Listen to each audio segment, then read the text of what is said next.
Sup guys? One ship that has gone under the radar with a recent update because they were not directly part of the new content is Z46, who has received a massive buff with the addition of the new twin 138.6mm destroyer gun.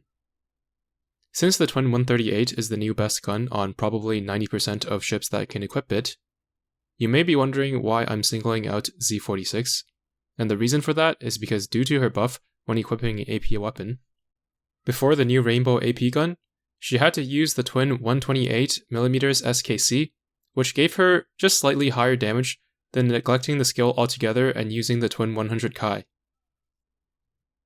So, while most destroyers are upgrading from the twin 100 Kai to the twin 138, Z46 is jumping instead from the twin 128 SKC to the twin 138.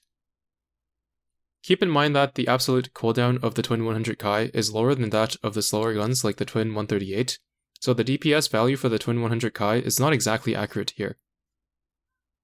Destroyers will see mostly a significant upgrade against medium armor going from the twin 100 Kai to the twin 138, and at most a small upgrade against light and heavy, if any, due to the twin 100 Kai being slightly underestimated by the DPS figures here.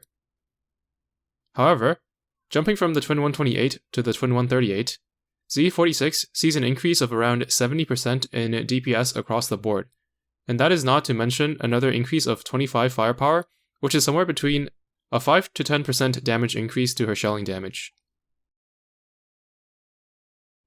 I briefly tested her in chapter 13.4 against 3-star battleship and carrier nodes on stream, and you can check the VOD if you're interested. I made sure that she had around the same amount of anti-air as Otto, who I was using as a benchmark. Otto had plus 13 Plymouth gun equipped, while Z46 had the plus 13 twin 138. While their damage was about equal on battleship nodes, Z46 was noticeably stronger against carrier nodes. Here is my most recent tier list, where she was far from being able to make the cut. With the new gun, she lands in the bottom of B tier, having higher damage than Otto, which likely puts her damage above Yudachi and Hasuzuki as well, but nothing special in terms of survivability.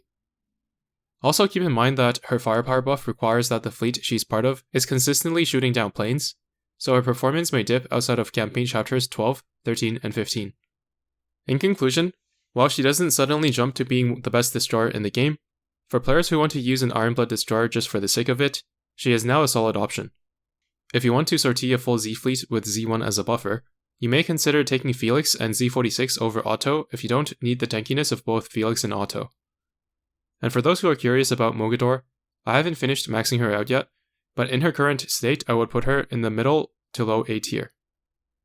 While she no longer has survivability issues, her damage doesn't seem particularly impressive due to the low damage of her barrages, especially for a rainbow ship. Anyway, that's it for this video. Thank you for watching, and see you in the next one.